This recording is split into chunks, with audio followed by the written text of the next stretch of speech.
Good morning students.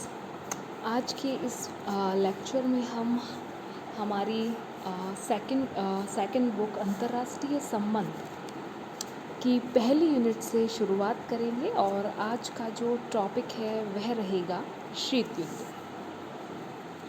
द्वितीय महायुद्ध के पश्चात विश्व की दो महाशक्तियों अर्थात अमेरिका और सोवियत संघ के मध्य विकसित हुए तनावपूर्ण संबंधों को शीत युद्ध के नाम से जाना जाता है। लेकिन इस संबंध में महत्वपूर्ण बात यह है कि शीत युद्ध कोई वास्तविक युद्ध नहीं था, वरन एक तनावपूर्ण स्थिति थी, एक ऐसी स्थिति जहां महाशक्तियां युद्ध के कगार पर खड़ी तो थी, लेकिन यथार्थ में कोई युद्ध नहीं हुआ।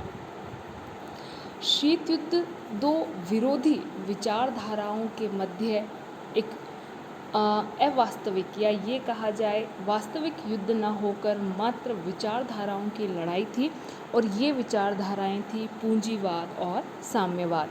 जहां एक ओर पूंजीवाद का नेतृत्व अमेरिका कर रहा था, वहीं दूसरी ओर साम्यवादी विचारधारा का नेतृत्व रूस सोवियत संघ कर रहा था।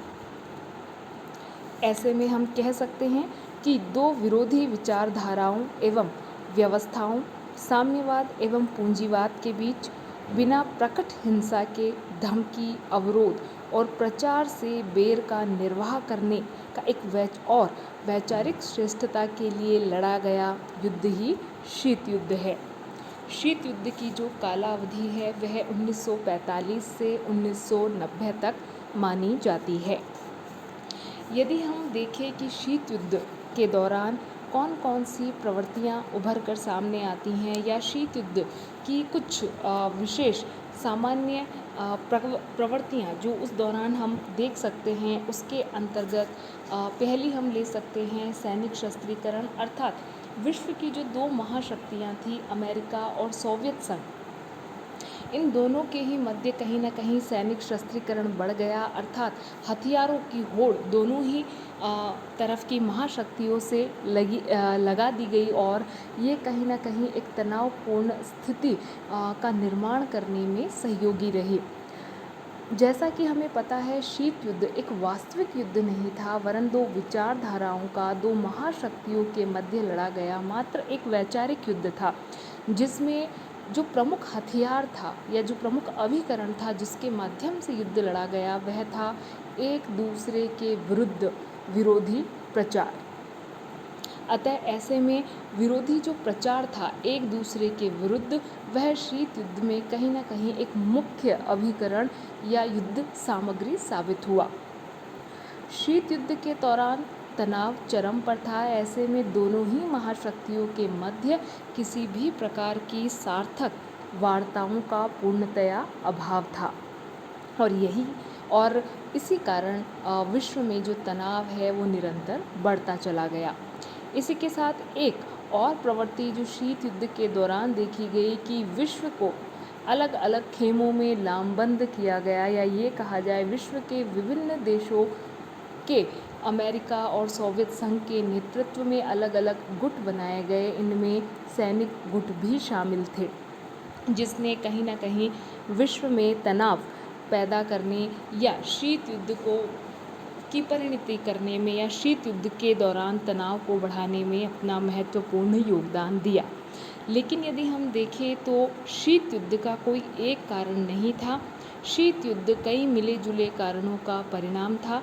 शीत युद्ध के जो विभिन्न कारण हैं हम उन्हें 3 शीर्षकों के अंतर्गत देखेंगे। शीत युद्ध के सामान्य कारण, शीत युद्ध के कारणों में जो अमेरिका की सोवियत संघ के विरुद्ध शिकायतें थी एवं सोवियत संघ की जो अमेरिका के विरुद्ध शिकायतें थी, इन 3 शीर्षकों के अंतर्गत हम शीत युद्ध के कारणों को समझने का प्रयास करेंगे।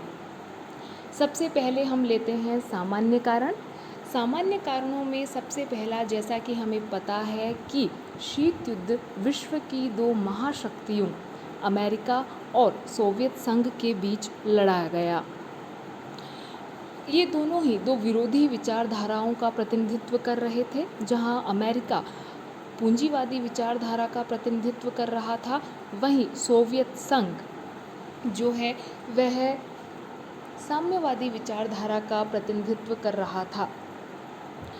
जहां एक तरफ पूंजीवादी अमेरिका ने सोवियत साम्यवाद को स्वतंत्रता और विश्व शांति का शत्रु बताते हुए रूसी प्रभाव का विस्तार रोकने का प्रयास किया, वहीं दूसरी तरफ सोवियत संघ ने अमेरिका तथा पश्चिमी यूरोपीय राष्ट्रों को उपनिवेशवादी घोषित करते हुए साम्यवाद को ही विकासशील देशों की गरीब जनता की भलाई के लिए एक रामबाण औषधि के रूप में प्रस्तुत किया। अतः शीत युद्ध का एक अत्यंत महत्वपूर्ण कारण था दोनों महाशक्तियों द्वारा अपनी अपनी विचारधाराओं का प्रसार करना।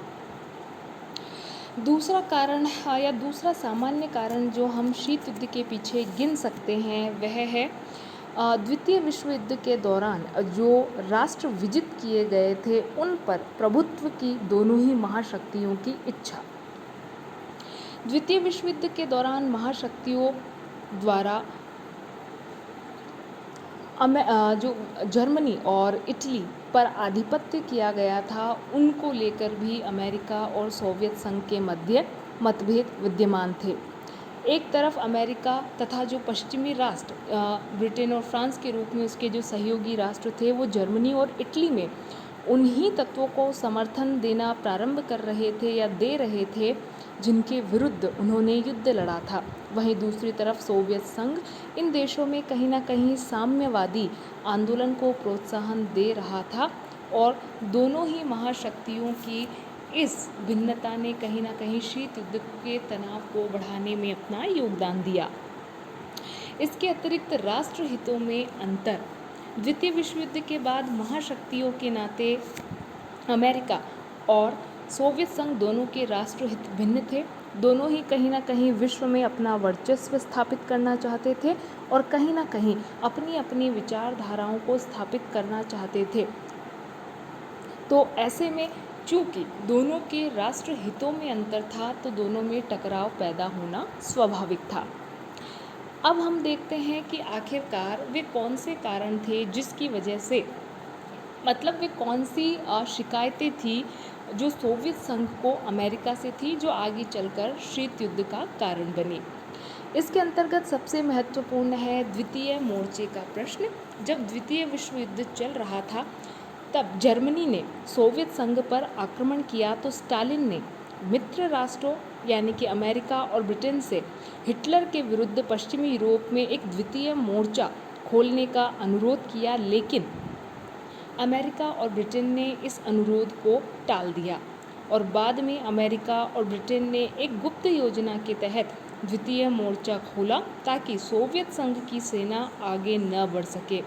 ऐसी विलंबपूर्ण एवं विश्वासघाती चाल से सोवियत संघ को अमेरिकी मैत्री के प्रति शंका हो गई जो आगे चलकर कहीं न कहीं शीत युद्ध का एक प्रमुख कारण साबित हुआ। इसके अलावा अमेरिका द्वारा परमाणु बम बनाए जाने की जो अपनी या परमाणु शक्ति संपन्न होने की जो अपनी बात थी उसे न केवल सोवियत संघ से वरन संपूर्ण विश्व से गुप्त रखा गया और अपनी परमाणु क्षमता को गोपनीय रखने का निर्णय और सोवियत नेताओं को इसके अंतर्गत विश्वास में नहीं लिया गया और जापान पर इस परमाणु शक्ति का प्रयोग कर दिया गया। इससे न केवल पूरा विश्व बल्कि सोवियत संघ भी अचंभित रह गया क्योंकि वह भी अमेरिका के परमाणु शक्ति संपन्न होने के स्टेटस के बारे में कुछ नहीं जानता था या वह भी इन बातों से अनभिज्ञ था। इसके अतिरिक्त अमेरिका द्वारा लैंड लीज अधिनियम के तहत सोवियत संघ को दी जाने वाली अमेरिकी सहायता रोक दी गई या उसे बंद कर दिया गया। इससे सोवियत संघ में कहीं ना कहीं काफ़ी नाराज़गी पैदा हुई और इस घटना ने भी अमेरिका और सोवियत संघ के संबंधों को तनावपूर्ण बना दिया। इसके अतिरिक्त सोवियत संघ की अमेरिका के विरुद्ध एक और शिकायत यह थी कि रूस का मानना था कि जब उसने पोलैंड और बाल्टिक देशों की अपनी भूतपूर्व भूमि पर अधिकार कर लिया है तो अमेरिका को कहीं ना कहीं इन स्थितियों को मान्यता देनी चाहिए। जबकि अमेरिका ने ब्रिटेन के साथ मिलकर पोलैंड की जो निर्वासित सरकार थी उसे मान्यता प्रदान कर दी, और साथ ही अमेरिका ने सोवियत संघ के फिनलैंड से कुछ भूमि प्राप्त करने के प्रयासों में भी रोड़े डाले और युद्ध के दौरान बाल्टिक देशों में स्थित अपने दूतों को मान्यताएं दिए रखी। तो ऐसे में ये सभी कारण थे जिसकी वजह से सोवियत संघ में कहीं ना कहीं अमेरिका के प्रति एक नाराज़गी या एक अविश्वास पैदा हुआ, जो आगे चलकर शीत युद्ध का कारण बना। अब हम ये देखेंगे कि अमेरिका को सोवियत संघ से कौन सी शिकायतें थीं जिसके कारण शीत युद्ध अपनी चरम अवस्था में पहुंचा। इसके अंतर्गत हम सबसे पहले देख सकते हैं रूस द्वारा याल्टा एवं बाल्कन समझौते का उल्लंघन। द्वितीय विश्व युद्ध के पश्चात 1945 के याल्टा सम्मेलन में अमेरिका, ब्रिटेन और सोवियत संघ के बीच कुछ समझौते हुए, लेकिन सोवियत संघ ने आगे चलकर इनका उल्लंघन किया। ऐसे में अमेरिका और सोवियत संघ के बीच कहीं ना कहीं तनावपूर्ण संबंधों की शुरुआत हुई। इसके अतिरिक्त सोवियत संघ द्वारा ईरान से अपनी सेनाएं हटाने से इनकार कर दिया गया। द्वितीय विश्व युद्ध के दौरान सोवियत सेना ने ईरान के उत्तरी भाग पर अमेरिका तथा ब्रिटेन की सहमति से कब्जा कर लिया। युद्ध के पश्चात अमेरिका और ब्रिटेन ने तो अपनी सेनाएं हटा ली, लेकिन सोवियत संघ ने अपनी सेनाएं हटाने से इनकार कर दिया। इससे जो पश्चिमी राष्ट्र थे उनमें कहीं ना कहीं सोवियत संघ के प्रति एक या सोवियत संघ के लिए अविश्वास और बढ़ गया और तनावपूर्ण संबंधों की शुरुआत हुई। इसके अतिरिक्त सोवियत संघ द्वारा तुर्की पर कहीं ना कहीं दबाव बनाया जा रहा था। वह तुर्की पर इसलिए दबाव डाल रहा था कि उसे बास्फोरस तथा कुछ अन्य भूभागों पर सैनिक अड्डे बनाने की अनुमति दे, लेकिन अमेरिका के नेतृत्व में जो विभिन्न पश्चिमी एवं मित्र राष्ट्र थे उन्होंने इस दबाव का विरोध किया। इसके अतिरिक्त सोवियत संघ द्वारा 1938 में बर्लिन की नाकेबंदी कर दी गई, जिससे पश्चिमी जर्मनी और पूर्वी जर्मनी के मध्य जो रेल यातायात, सड़क आदि सब बंद हो गए और साथ ही हज़ारों जर्मन युद्धबंदियों और नागरिकों को उनके देश को लौटाने से मना कर दिया। परिणाम स्वरूप सोवियत संघ का विरोध करने के लिए अमेरिका ने तरह तरह के सैनिक संगठनों की स्थापना की। इस प्रकार आज शीत युद्ध, जो कि एक वास्तविक युद्ध न होकर मात्र विचारधाराओं के मध्य और दो महाशक्तियों के मध्य एक तनावपूर्ण संबंधों की अभिव्यक्ति था, के कारणों के बारे में हमने जाना। इसके कारणों में कुछ सामान्य कारण जो विचारधारा से संबंधित थे या जो राष्ट्र हितों से संबंधित थे के बारे में हमने पढ़ा, और किस प्रकार अमेरिका और सोवियत संघ जो दो महाशक्तियाँ थी उनके बीच जो एक अविश्वास की दीवार खड़ी हो गई थी उसने किस प्रकार शीत युद्ध को जन्म दिया के बारे में हमने पढ़ा। आगे आने वाले अध्याय में या आगे आने वाले जो लेक्चर में हम पढ़ेंगे कि शीत युद्ध ने विश्व राजनीति पर क्या प्रभाव डाला या शीत युद्ध के पतन के क्या कारण रहे और आखिरकार इस दौरान किन किन सैनिक संगठनों का निर्माण किया गया। आगे आने वाले लेक्चर्स में हम पढ़ेंगे। आज के लिए इतना ही। धन्यवाद।